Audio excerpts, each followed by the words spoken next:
Can you answer the questions correctly? Find out in this activity that is customized to you.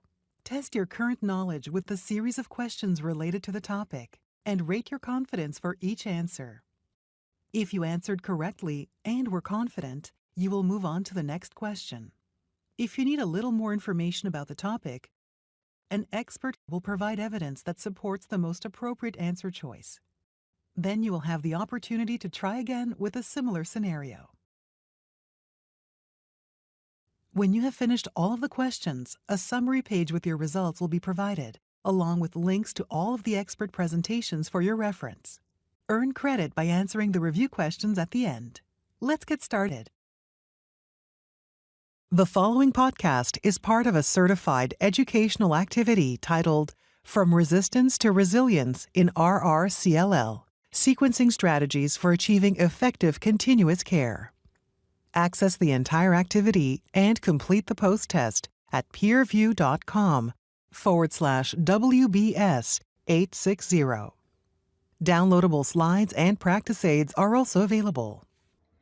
Hi, my name is Megan Thompson from Memorial Sloan Kettering Cancer Center in New York, New York. I want to welcome everyone to this unique activity today, exploring sequential treatment strategies with BTK inhibitor options in chronic lymphocytic leukemia. Before we begin, let's start with a brief look at where we stand with modern therapy in CLL and several unmet medical needs.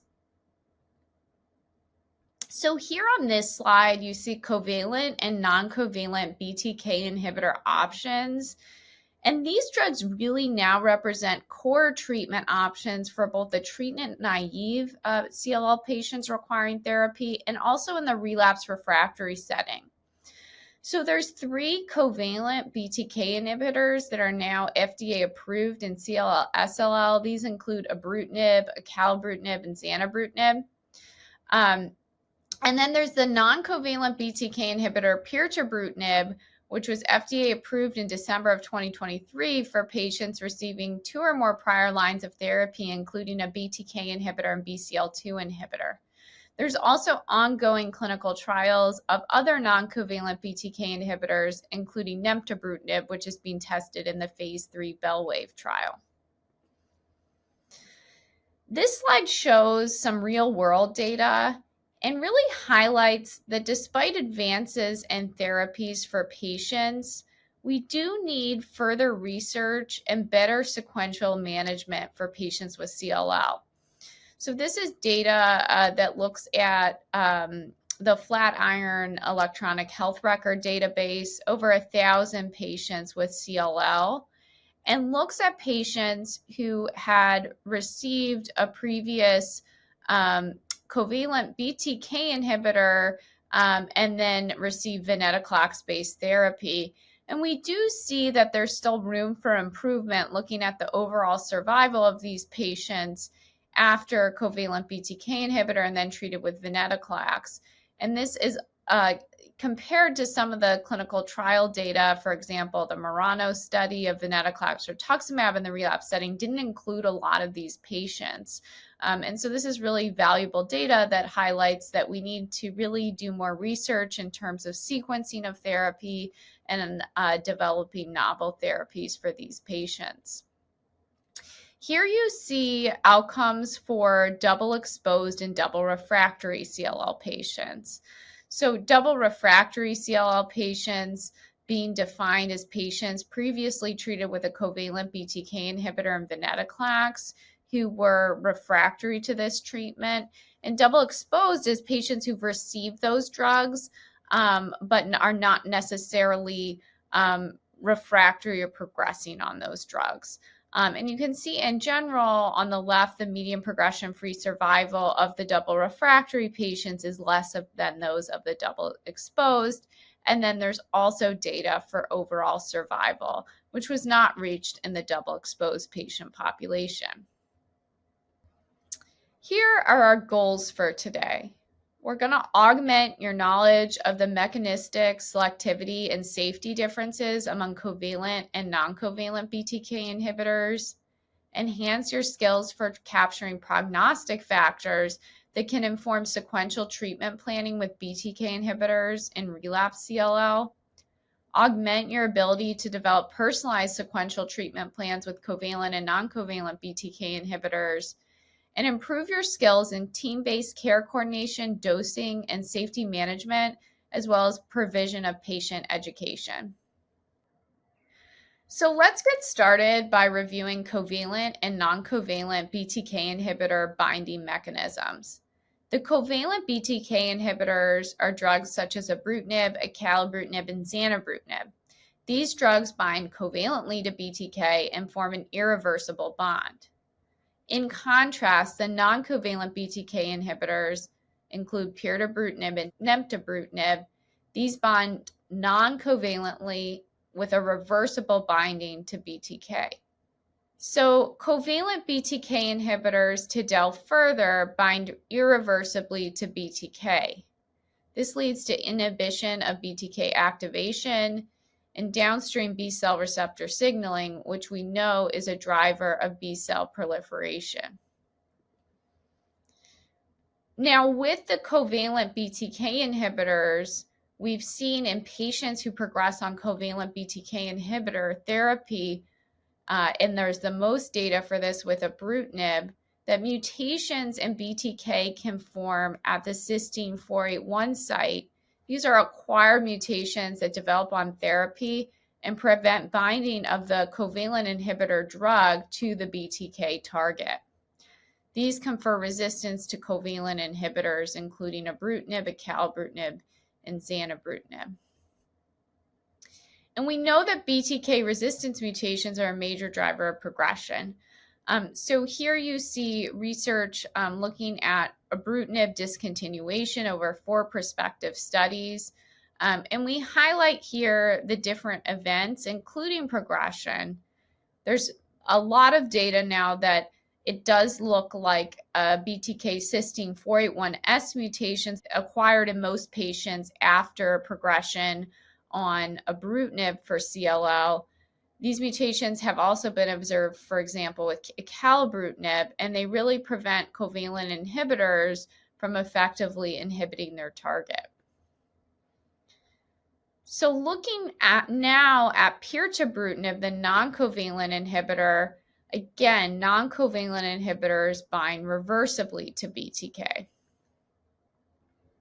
So pirtobrutinib, I want to highlight, binds reversibly to the BTK protein, and pirtobrutinib has clinical activity in patients with both wild-type BTK, so patients without a pre-existing BTK resistance mutation, as well as in patients who have a BTK cysteine 481S mutation. For example, a patient previously treated with ibrutinib who acquires a BTK resistance mutation in cysteine 481, pirtobrutinib is able to overcome that resistance. So now let's talk about BTK inhibitor selectivity. So what are the implications of selectivity for off-target effects, and how does this translate into safety and adverse events seen in our patients? So here you see a kinome plot for ibrutinib, acalabrutinib, and zanubrutinib, 3 covalent BTK inhibitors. And we see on the right that there's potential for off-target effects. So for example, with ibrutinib, there's TEC kinase activity, and this has been shown to be part of the mechanism for increased risk of bleeding and cardiac toxicity, as well as EGFR effects, rash, diarrhea, and arthralgia. Head-to-head trials of ibrutinib versus acalabrutinib and ibrutinib versus zanubrutinib have confirmed the hypothesis that a more selective BTK inhibitor that's more selective for the BTK target has fewer off-target effects. And this has shown to have less toxicity for the second-generation covalent inhibitors compared to ibrutinib. So here you see data from ELEVATE-RR. This is a head-to-head randomized trial of acalabrutinib versus ibrutinib in relapsed CLL. And you see here that there are key secondary endpoints, including atrial fibrillation and atrial flutter, and there's less atrial fibrillation and flutter seen with acalabrutinib compared to ibrutinib, less hypertension seen, and less bleeding seen. And importantly, treatment discontinuations due to AEs occurred in 21.3% of patients treated with ibrutinib versus 14.7% of patients treated with acalabrutinib, showing overall a toxicity profile favoring the more selective second-generation BTK inhibitor acalabrutinib. Here is data from the Alpine study. This is a randomized head-to-head comparison of the covalent BTK inhibitors zanubrutinib, a more selective inhibitor, compared with ibrutinib. And here you see that treatment discontinuations because of AEs occurred in 19.8% of patients treated with zanubrutinib compared to 26.2% of patients treated with ibrutinib. With regards to selected AEs of special interest, atrial flutter was less with zanubrutinib compared to ibrutinib. There did appear to be similar rates of hypertension between zanubrutinib and ibrutinib, and similar rates of bleeding between zanubrutinib and ibrutinib. So we see selectivity of non-covalent BTK inhibitors compared to ibrutinib as well. And really, we see that pirtobrutinib appears to be a very selective BTK inhibitor. So pirtobrutinib is now FDA approved in the relapse setting for CLL, and it does appear to be more selective for BTK compared with ibrutinib, although we don't have any head-to-head evidence yet available to see how this will play out in the clinical setting. But to date, the safety profile of pirtobrutinib has been very promising. Overall, a low rate of BTK-associated adverse events of special interest, which you see here on the slide, and 282 patients with CLL treated with pirtobrutinib in the relapse setting in the Bruin study. You can see that AEs, including hemorrhage, were rare at a grade 3 or higher level. Atrial fibrillation, only 1.8% all-cause AEs, grade 3 or higher. Hypertension, 4.3% grade 3 or higher for all-cause AEs. And so overall, a very favorable safety profile here. And there is an upcoming study, Bruin CLL 314, that will compare pirtobrutinib, a non-covalent BTK inhibitor, with the covalent inhibitor ibrutinib in treatment-naive CLL. So this ongoing study, when it reads out, will give us an idea about the safety profile of the non-covalent inhibitor pirtobrutinib compared with ibrutinib.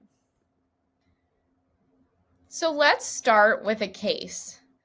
Scott is an 80-year-old man who presents with symptomatic CLL in 2020. He has B symptoms, drenching night sweats, and weight loss. His comorbidities including hypertension and mild COPD. He has a white blood cell count of 250,000, a hemoglobin of 9, and platelets of 70.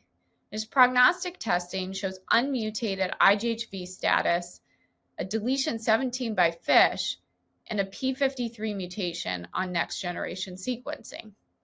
He started on acalabrutinib 100 milligrams BID, and he's on treatment until March of 2024 when he progresses with B symptoms and splenomegaly. He's now 84 years old with a performance status of 2. So what additional prognostic tests should be performed as we prepare for the next line of therapy? So it's important to highlight that cytogenetic testing, for example, FISH testing for deletion 17p, should also be performed at the time of relapse and prior to selection of each next line of therapy, because there can be acquired genetic abnormalities in CLL, and this is important to know before each line of treatment. However, I will highlight that testing for IGHV mutational status does not need to be retested because IGHV mutational status does not change over time. So here we see some of the testing that should be performed prior to treatment and at the time of relapse prior to each line of therapy for patients with CLL. So I'll highlight FISH testing for deletion 17p, repeat that testing at each relapse. DNA sequencing for P53 mutation should be repeated prior to each line of therapy. IGHV status does not need to be repeated if previously done, as this does not change over time. Cytogenetics, however, can change over time, so karyotype testing, if available, should be performed to assess for complex karyotype and other cytogenetic abnormalities between each line of treatment. So we're going to delve into a case here. We have our patient Paul. He's 75 years old, and he was started on acalabrutinib in 2019. His baseline testing revealed unmutated IGHV status, and he did not have a deletion 17p on FISH testing. So he's been on acalabrutinib 100 milligrams BID treatment, and in 2024, he comes to clinic with fevers, drenching sweats, and splenomegaly. Repeat FISH testing is performed and confirms no deletion of 17p at this time. Should we test for BTK resistance mutations? So it's important to highlight that the resistance mutations, including mutations in BTK or the downstream PCL gamma 2 as part of the signaling pathway, or BCL2 mutations, for example, in patients treated with venetoclax, may be performed to gather information and can be confirmatory for patients with clinical progression, but it's not currently standard of care. And these mutations, for example, BTK cysteine 481 mutations, may develop prior to clinical progression, and mutations alone are not an indication to switch therapy. So I want to emphasize that although we have resistance testing available and prognostic testing, which should be performed prior to each line of therapy, the decision to change a treatment is clinical. It's based on clinical factors outlined by the IWCL criteria. So that can be progressive adenopathy, lymphocytosis with lymphocyte doubling time being rapid, splenomegaly that's progressive on therapy, the development of constitutional symptoms, worsening cytopenias, and marrow involvement, as signified by neutropenia, anemia, or thrombocytopenia that is new or worsening. So it really should be a clinical decision when switching therapy. Acquired resistance to ibrutinib and other BTK inhibitors we know is generally driven by mutations, and for ibrutinib, this is in BTK at the cysteine 481 site. These are mutations at the binding site of the drug, and in a smaller proportion of patients, there's mutations in PLC gamma 2, which is downstream of BTK. These are identified in the majority of patients progressing on the BTK inhibitor ibrutinib, and there's other resistance mutations that may have a role and ongoing research in this area. So I think it's useful to review where resistance testing really fits into the clinical management of CLL patients. So testing for BTK mutations at the time of progression on a BTK inhibitor may be helpful to confirm resistance. But I should note that low VAF mutations or variant allele frequency mutations are often associated with disease progression on ibrutinib. And this has led to some question whether these mutations fully explain clinical resistance or whether there's other mechanisms and factors at play. Testing for BTK mutations at the time of progression on a BTK inhibitor or BCL2 mutations at the time of progression on venetoclax as screening for resistance is not currently recommended as standard of care. These are tests that can provide additional information, and they may be useful in patients with disease progression or no response while on BTK inhibitor therapy, but it's really the clinical status of the patient that should determine and drive treatment. And I should highlight that BTK and PCL gamma 2 mutations can be present prior to clinical progression, and the mutation status alone should not be used to determine whether a patient's treatment should be changed. That's a clinical decision. This is data from the Bruin study, and you see here that patients with CLL in the post-covalent BTK inhibitor setting had responses to pirtobrutinib regardless of their BTK mutational status. So this is divided into BTK cysteine 481 wild type or BTK wild type mutations, or patients with a BTK cysteine 481 mutation present. And you can see here no difference in the progression-free survival with overlapping curves. So I want to turn here to a case of relapsed CLL. We have Emily, and she was 70 years old when she was diagnosed with CLL, and she was symptomatic at the time of diagnosis in 2017. She also has a diagnosis of diabetes, and at baseline had unmutated IGHV status, but no deletion of 17p and no p53 mutation. She was treated initially with ibrutinib, but then progressed after 5 years of treatment, and venetoclax rituximab was recommended. However, she progresses in 9 months following end of treatment for fixed duration venetoclax rituximab. So is this a case of double refractory CLL, and what are the treatment options here? Is this a case where retreatment with a venetoclax-based regimen would make sense, or a non-covalent BTK inhibitor? So I want to review some definitions. Double exposed is CLL that has relapsed after exposure to both a covalent inhibitor and venetoclax. Well, double refractory disease is relapsed CLL after progression on both a covalent inhibitor and venetoclax. So there are some questions that still need to be considered when we talk about refractory versus exposed. And one of those is the treatment duration between, for example, someone who completes venetoclax, has a treatment-free remission, and then is a candidate for further therapy. So progression in less than 2 years or 24 months has been suggested as the time interval that would define someone who's double exposed or double refractory with venetoclax, but we really need more data to define what double refractory means with fixed duration venetoclax-based therapy. So here are the current guidelines for patients with CLL, and this is without a del17p or p53 mutations. And retreatment with venetoclax is listed in the relapse setting as useful in certain circumstances for patients who relapse after a prior period of remission. And we also see pirtobrutinib as an option for patients with resistance or intolerance to prior covalent BTK inhibitor therapy. In the current guidelines, pirtobrutinib is also recommended in the post-covalent BTK inhibitor and double exposed setting when a p53 aberrancy is present.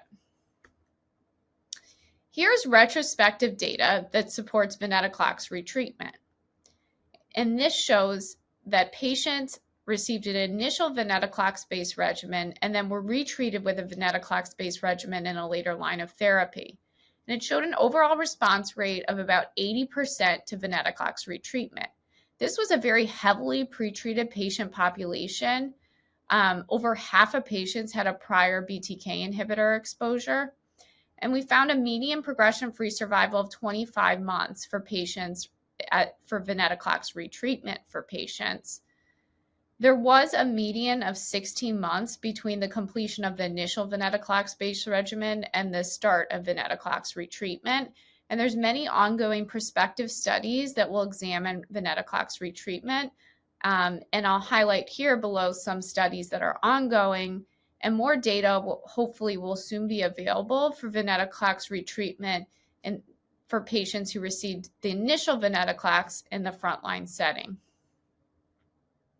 So here you see data from the Bruin study. These are relapsed CLL patients, and the data here is shown for patients previously treated with a BTK inhibitor.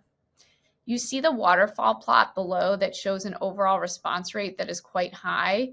The dark blue shows patients who discontinued the prior BTK inhibitor for progression, while the lighter blue shows patients who discontinued the prior BTK inhibitor for a toxicity or another reason. And there are responses in both groups. For patients previously treated with a BTK inhibitor, the overall response rate was 82%. and it was 79% for patients treated with a prior BTK inhibitor and prior BCL2 inhibitor. Longer follow-up from the Bruin study confirms a progression-free survival that is quite good for patients previously treated with a covalent BTK inhibitor. So again, the overall response rate for this subgroup is 82%. And here you see the progression-free survival at a median follow-up of 27.5 months. There's a progression-free survival of 19.4 months. Here we see data from the Bruin study based on prior BCL2 inhibitor therapy exposure. So in patients who were previously exposed to a BCL2 inhibitor, the median progression-free survival was 15.9 months. And in patients who were not exposed previously to a BCL2 inhibitor, the median progression-free survival was 23 months. Here we summarize recommendations for treatment sequencing in CLL. So second and third line therapy really depends on what the patient received in prior lines of therapy. So you can see, for example, a patient starting off in the first line with covalent BTK inhibitor therapy. Second line option is standard of care, a venetoclax-based regimen. But non-covalent BTK inhibitors can also be considered when assessing the patient's comorbidity and patient preference. In the third line setting for this subgroup of patients, again, the prior treatment really dictates the current treatment options, as well as treatment-free remission for patients who received a venetoclax plus rituximab or venetoclax plus other anti-CD20 antibody, what treatment-free remission they had after end of treatment can determine whether venetoclax retreatment is an option or switching to a different mechanism of action. Similarly, for patients treated with venetoclax in the frontline setting, second-line options can be a covalent BTK inhibitor, or if the patient had a treatment-free remission that was durable, retreatment with venetoclax plus or minus an anti-CD20 antibody is an option. And then for patients who receive a fixed duration doublet combination, covalent BTK inhibitor plus venetoclax, we really have limited data at this time. Retreatment is being explored in clinical trials, and similar approaches can be considered based on their prior response and treatment-free remission. So here we have a patient, Robert. He's 58 years old, and he was initially diagnosed with CLL back in 2015 when he was asymptomatic. After a period of active observation, he had symptomatic disease in 2021, and he was started on first-line treatment with venetoclax plus obinutuzumab, a one-year treatment course with a one-year remission after end of treatment. He then required therapy again due to clinical progression and was started on acalabrutinib. He was on a dose of acalabrutinib 100 milligrams BID, and 1 year after initiating treatment, he discontinued due to AEs, including arthralgias and fatigues. And these interventions for AEs were not successful. And so what are his treatment options now? Can he transition to an alternative BTK inhibitor, venetoclax, or PI3 kinase inhibitor? So really for patients discontinuing covalent BTK inhibitors such as acalabrutinib for toxicity reasons other than not progression, data do support that they could be switched to another covalent BTK inhibitor, for example, zanubrutinib, or data that we have seen from the Bruin study suggests that pirtobrutinib could also be an option in this setting. I also want to highlight that depending on prior therapies and prior treatment-free remissions, venetoclax may be an option. PI3 kinase inhibitors, while treatment options for relapsed CLL, are not our top choice in this setting. So for patients who have intolerance to covalent BTK inhibitors, if this is intolerance to ibrutinib, there is the option and data to support sequencing to a more selective covalent inhibitor such as acalabrutinib or zanubrutinib. There's also the option of sequencing to the non-covalent inhibitor pirtobrutinib in certain circumstances or a venetoclax-based regimen. If acalabrutinib or zanubrutinib are discontinued due to toxicity, one could sequence to an alternative covalent inhibitor depending on the toxicity, or could sequence to pirtobrutinib or venetoclax depending on the patient's prior therapies as well as the toxicity. So this is data that shows that for patients with CLL who are intolerant to ibrutinib, sequencing to acalabrutinib was overall effective and safe. So you see here different reasons for intolerance to ibrutinib, and then patients who were treated subsequently with acalabrutinib, what the experience was. And all in all, many patients either experienced a lower grade AE or the same grade AE, and then no patients experienced a higher grade of the same AE. This is data showing that zanubrutinib is effective in the setting of ibrutinib or acalabrutinib intolerance. So here you see data from the Bruin study.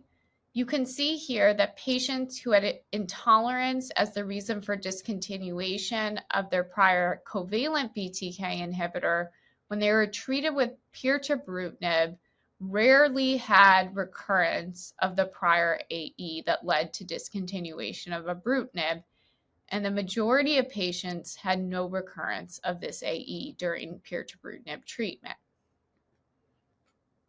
So here's a case of John he's a patient, he's 82 years old with relapsed CLL. He has had several prior treatments, including venetoclax obinutuzumab, followed by zanubrutinib, and then in 2024 has progression and requires subsequent therapy. I will note that he takes omeprazole for GERD, and after discussions with his healthcare team, he decides to pursue pirtobrutinib therapy, and he asks about dosing and potential drug interactions. So for pirtobrutinib, there's no dose adjustment necessary for his omeprazole and pirtobrutinib. Dose of pirtobrutinib is the standard dose of 200 milligrams daily. So I think this case really highlights that multiple disciplines contribute to CLL management, including counseling over appropriate dosing and drug-drug interactions. I'm going to highlight here the role of the pharmacist and really helping the medical team to take a look at the patient's other medications and checking whether there's any drug-drug interactions. So for the previous case, we know that patients who are on omeprazole proton pump inhibitor don't need a dose adjustment.